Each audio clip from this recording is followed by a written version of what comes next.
अच्छा ये दे। क्या है? तुम।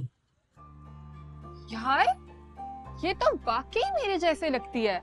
और मेरे फ्रेंड्स और नेबर्स भी ना मुझे पारस कह के बुलाते हैं। मुझे तुमसे ज्यादा तुम्हें अपनाने की जरूरत है कि मेरी उम्र का हर लम्हा सिर्फ तुम्हारा तकाजा कर। किससे डायलॉग? मैंने तुम्हारा पेपर देखा, मगर कुछ अच्छी परफॉर्मेंस नहीं है। सर, आप कागजी परफॉर्मेंस पे मत जाएं, बल्कि उस काम की परफॉर्मेंस को जांचें जो मैं आपके लिए कर रही हूँ। सर, आप बस मेरा रिजल्ट संभाल लें और बस समझें आपका काम हो गया। अगर मैं आपको दुबई का वीज़ा, टिकट, अकोमोडेशन दूं तो क्या आप मेरे लिए काम कर सकते हैं वहां बैठकर? क्यों नहीं?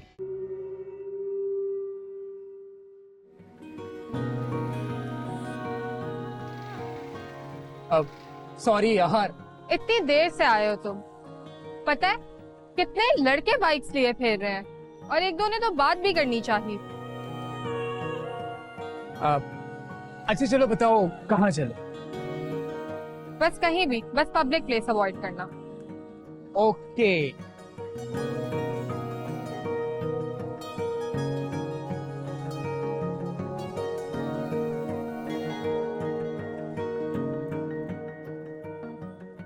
वैसे छुप छुप के मिलने में भी ना कितना थ्रिल है।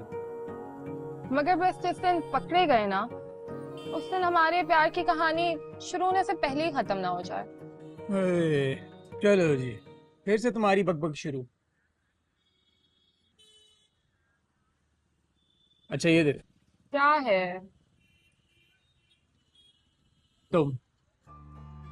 यार, ये तो वाकई मेरे जैसे लगती है। अगर इसको मेरे यूज कपड़े पहना दिए जाए ना, तो मम्मी पापा मुझे पहचाने बगैर इसको डांटेंगे। और मेरे फ्रेंड्स और नेबर्स भी ना मुझे पारस कह के बुलाते हैं। और हाँ, वैसे भी मैंने पारस को देखकर ही तुमसे मोहब्बत की थी। क्या मतलब? तुम्हें मुझसे प्यार नहीं है? नो। खा जाऊंगी तुम्हें। अच्छा अच्छा, जस्ट जोकिंग। तुम्हें तो इत्तेफाकिया देख लिया। पारस तो मुझे शुरू से पसंद है, मगर पता नहीं पारस कहाँ रहेगी। और सब वो ही मेरी रूह में समा। हाय, इतने बड़े बड़े डायलॉग्स बोलते हो, मगर ना आज तक मेरे घर मेरे पेरेंट्स से मिलने आए और ना अपने पेरेंट्स से मुझे मिलवाते हो। यार वालदा तो है ही नहीं मेरी, मैंने तुम्हें बताया था। और रही अब्बू की बात, तो उन्हें सिवाय बेटी की कोई और नजर ही नहीं आता। देखो अभी हम तीनों पढ़ाई कर रहे हैं। शकीला है वो यूनिवर्सिटी से आके घर संभालती है। शामिर है वो स्टडीज के साथ साथ जॉब कर रहा है। अभी तक उसका रिजल्ट नहीं आया।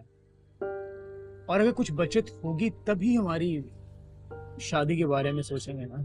बात सुनो, हम दोनों ना मिलकर बैंक रॉबरी करते हैं, पर ना मुझसे अब और वेट नहीं हो रहा। देखो सबूही, डोंट वरी। मुझे तुमसे ज्यादा तुम्हें अपनाने की जरूरत है कि मेरी उम्र का हर लम्हा सिर्फ तुम्हारा तकाजा कर। किससे डायलॉग?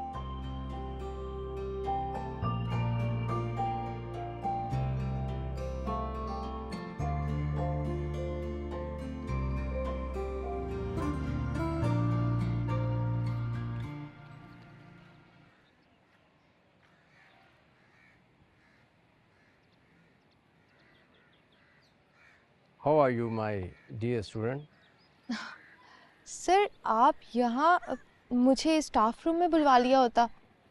मैंने तुम्हारा पेपर देखा, मगर कुछ अच्छी परफॉर्मेंस नहीं है। सर, आप कागजी परफॉर्मेंस पे मत जाएं, बल्कि उस काम की परफॉर्मेंस को जांचें जो मैं आपके लिए कर रही हूँ। अरे तुम कहाँ मौका दे रही हो जांच का?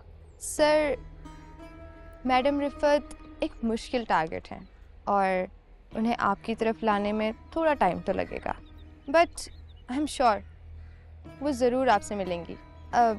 लेकिन आप प्लीज़ कुछ ऐसा ना कह बैठिएगा जिससे। अरे होते होते लास्ट सेमेस्टर आ गया है, अगर तुम अपना वादा पूरा नहीं करे। सर, आपसे मैंने वादा किया था कि आपका काम हो जाएगा और यही कहा था कि लास्ट सेमेस्टर्स के बाद होगा।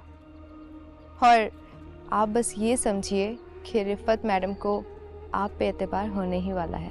एतबार भी आखिर आ ही जाएगा, उन्हें मेरे साथ एक बार डिनर के लिए तो मना लो। सर आप बस मार्क्स का ख्याल कर लें, डिनर का अरेंज तो हो जाएगा जहां आप कहेंगे। आखिर वो मेरी खाला हैं, इतना तो कर ही सकती हैं मेरे लिए। देखो अब कोई ब्लफ मत खेलना। सर आप बस मेरा रिजल्ट संभाल लें और बस समझें आपका काम हो गया।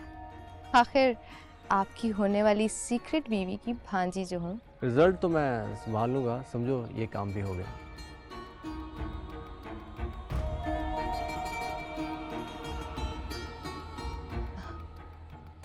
सर मैं चलती हूँ, लड़कियाँ हमें देख रही हैं और मैं नहीं चाहती कि आपका कोई स्कैंडल बन जाए। Good bye sir.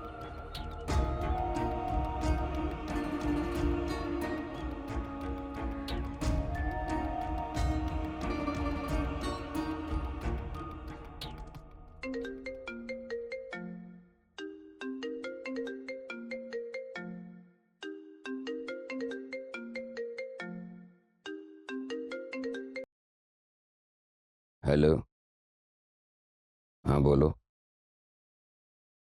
सफिया नाम बता रही है। भेजो भेजो।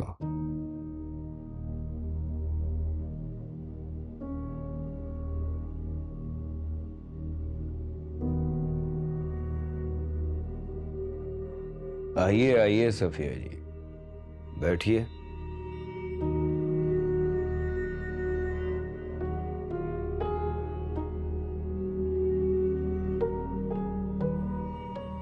तो आप हैं बाबा बाल? जी हाँ, मुख्तलिफ नामों से बदनाम हैं हम। कुछ लोग हमें बाबा बाल के नाम से पुकारते हैं, कुछ लोग बाबा चोटी काट के नाम से, और कुछ लोग शाहजी। नामों में क्या रखा है? आदमी की असल पहचान तो उसके काम से होती है।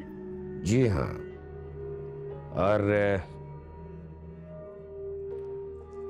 मेरा काम ये बताता है कि आप इतनी दूर से सिर्फ इस काम के लिए नहीं आई कि फीफी ने आप पे और किस किस मामले में काला इल्म करवाया है। आपका अंदाजा बिल्कुल दुरुस्त है। फीफी ये समझती है कि मैंने अपना आउटलेट उसकी फाइनेंशियल सपोर्ट की वजह से बढ़ाया है। तो क्या ये गलत है? गलत नहीं तो सही भी नहीं। कारोबार पैसे की वजह से नहीं, मेहनत करके बढ़ता है। दिन रात मेहनत करके पीआर और हर तरह के क्लाइंट बनाने पड़ते हैं। इसमें कोई शक नहीं। 10-12 लाख लगाकर फीफी ये समझती है मेरा बिजनेस, जिसे मैंने अपनी ज़िंदगी के 5 से 6 सुनहरे साल दिए, इसके बाप की जागीर है। वैसे उसकी बातों से भी लग रहा था कि उसको आपसे खिंस है। क्या झगड़ा प्रॉफिट इशू पर हुआ कि आप अपना सारा बिजनेस ओवरसीज लेके जा रही हैं? हाँ, दरअसल बात यही है कि हर स्लीपिंग पार्टनर अपने एक्टिव पार्टनर को अपना गुलाम समझना चाहता है। जब शुरू में हमारे दरमियान ये तय हुआ था 50-50, तो अब वो 60% क्यों मांग रही है? तो ये बात आपस में बैठकर भी तय हो सकती थी। सिर्फ 10% पे आप अपना जमा जमाया कारोबार दुबई शिफ्ट क्यों करना चाहती हैं? बात 10% महज ज़्यादा की नहीं है, मेरी तरक्की की है। जिन लोगों की वजह से मेरा बिजनेस आगे बढ़ा, वो ही मुझे दुबई शिफ्ट करवाना चाह रहे हैं। ओह, तो वो आपकी तरक्की से जल रही है। जबकि मैं इसके साथ कोई बेईमानी नहीं कर रही, मैं तो इसके सारे इन्वेस्टमेंट वापस कर रही हूँ।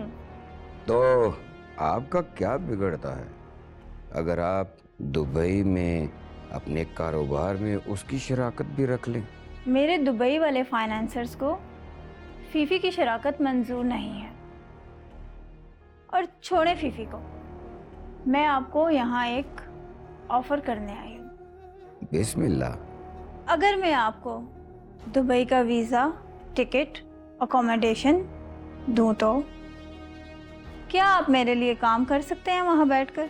क्यों नहीं, काम बताएं। काम भी बता दूंगी, पहले ये तो साबित करें कि आपका काम कितना पक्का है।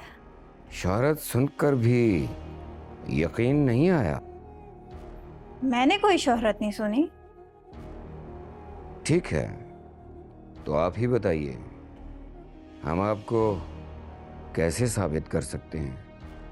यही फीफी वाला काम करके दिखाएं और मुझे दुबई जाने से रोक कर दिखाएं।